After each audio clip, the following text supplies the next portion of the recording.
That's Moonfire she's riding, a Tennessee walking horse. I gave it to her for her 18th birthday. She's been crazy about horses since she was a child. This isn't like her, Mr. Mannix. It isn't like her at all. Don't give too much to one or the other because they hadn't decided which man she actually was in love with. It sounds unbelievable, but we were going to do two ends. We were going to shoot both ends. That I go with the husband and that I stay with Humphrey in Casablanca. I finally went to an optometrist and had contact lenses made to make my baby blues brown. And I grew a mustache with a little divot that looked a little bit like the guy that shot Lincoln. I'm trying to look like a son of a bitch. And I arrived at the studio in Rome. In days ahead, I firmly vow not to play Romeo, not to sing Tosca, not to say no to an Emmy or Oscar, not to be stubborn whatever the cost, and never to ask for directions when lost. I won't learn to skydive, I won't learn to ski.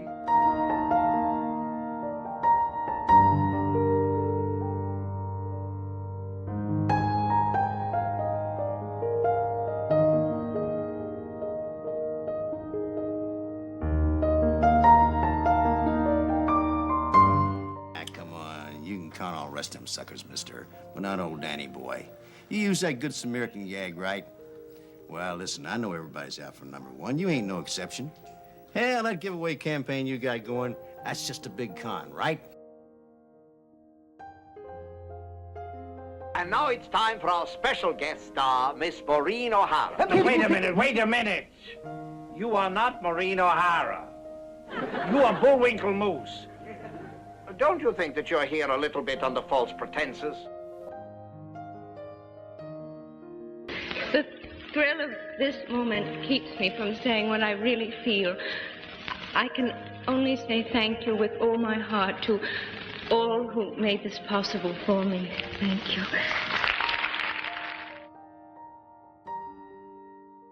And I think back in those days, back in the 20s and on up until now, you know, with pitching. So I just stopped a couple of years ago, and they wanted to know how long was I going to pitch. Now, I didn't know. I just stopped because my wife told me to stop. I could just pitched on. 50 or 60 years didn't make no difference with me pitching. You understand what I'm talking about?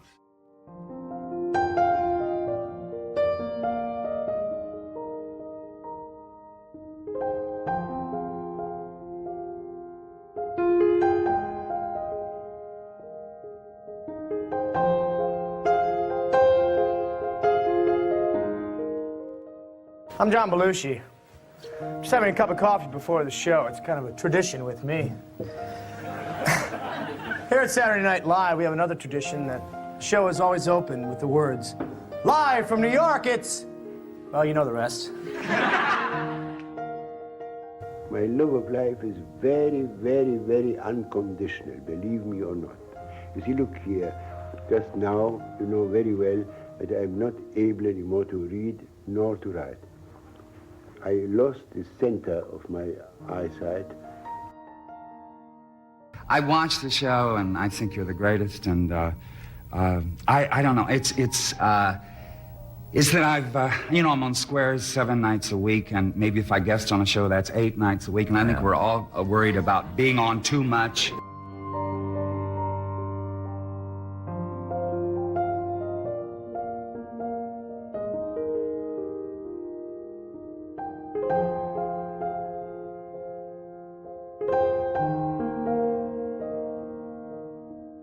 You know, I'll never forget my old dad. When these things would happen to him, the things he'd say to me. What the hell are you doing in the bathroom day and night? Why don't you get out of there? Give someone else a chance. A pity you gave up your studies. You have ideals. That's rare. Science could use you. I could use you, though I understand you distrust my methods.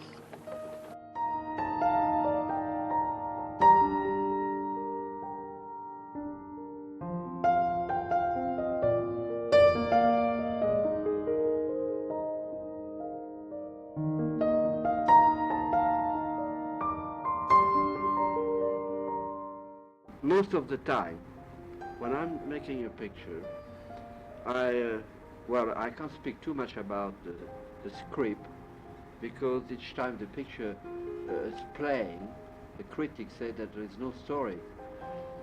That is one point. Konkret, wir haben uns ein paar Mal ganz kurz gesehen und ich hatte das Gefühl, dass er das auch möchte, aber dazu braucht es Zeit und wir müssen darüber sprechen und wirklich etwas finden.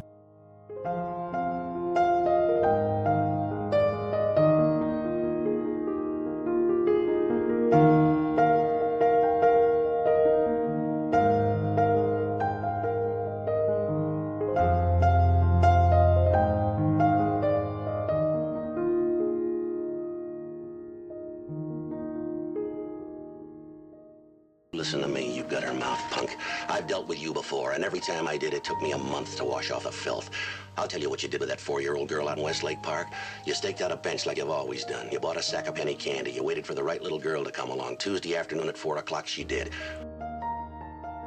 First, I want to say that giving me this, I consider a great tribute to our wonderful, fabulous, talented director, Steven Spielberg. This time, after all these years, I really have a long list of thank yous, which I won't bother you with. But I hope everybody on that list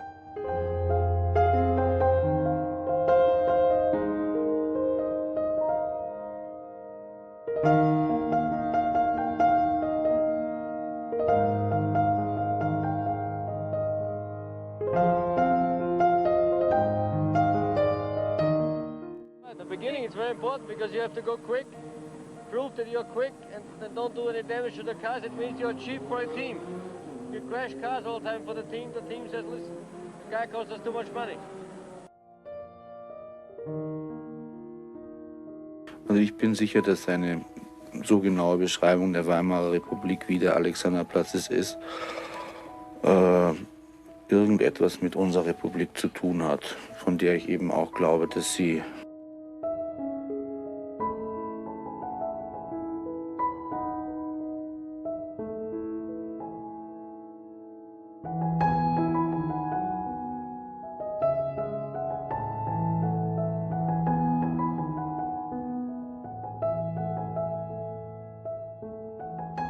My happiest moments have been with Cecil Beaton, who designed dresses for several plays I was in, and they were quite lovely.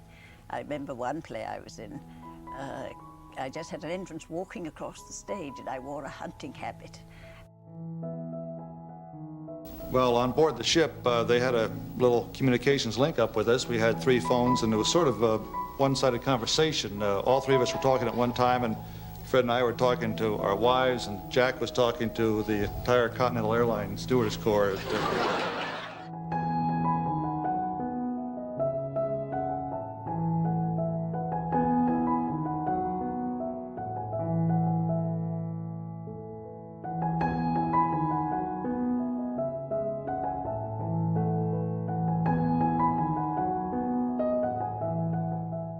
I have been near death so many times, you see, that now I am not afraid of death. So now I can enjoy living, you see. And to really enjoy living, you just can't be afraid of death.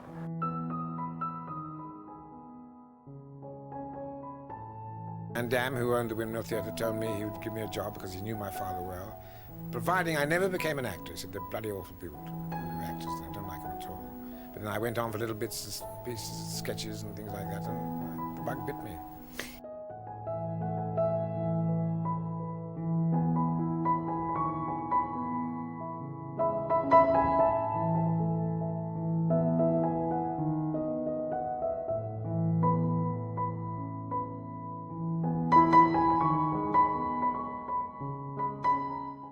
I found it hard work. Of course, the actors, again, everything is relative. You know, actors now do at the most 20 shows a season. We did 38 with that thing called Manhunt.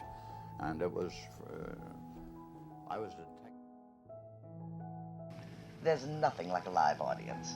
I mean, you ask anyone, if you're going to do the same show, like I have, Gentlemen Prefer Blondes, I think I did about 2,500 performances. You'd lose your mind doing that day after day without any reaction.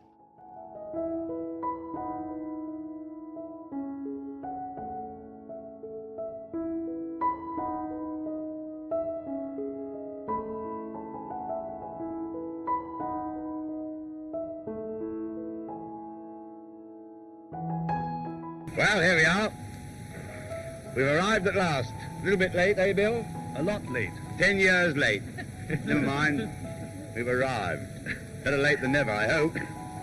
And I want to go stay around a long time now I'm here and get to know the Australian people.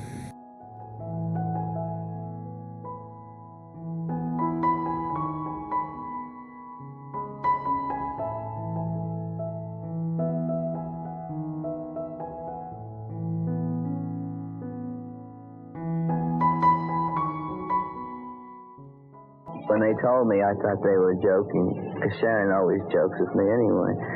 And she called me one day and told me, and I just didn't believe it. For a week, still I didn't believe it, you know, because I'm really proud and honored. And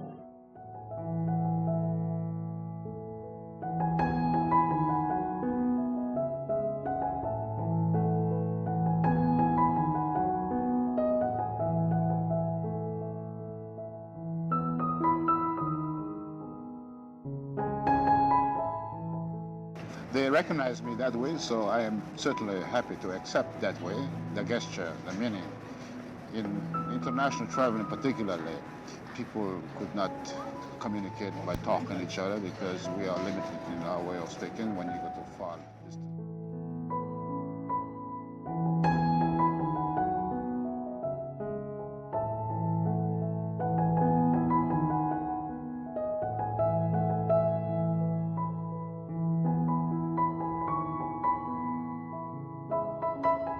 We were so imbued and so living in pantomime that a fellow would come in and tell a story to, say, to Thalberg at MGM, and a comedy story particularly, or say Max Sennett, and he'd tell the whole damn story.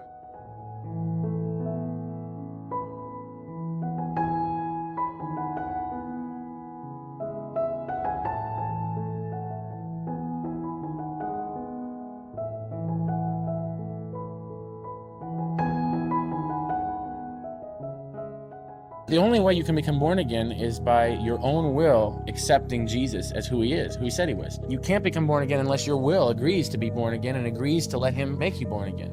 I was holding out. I was very stubborn. I didn't want to be religious. I didn't want to be traditional. I didn't want to be classified.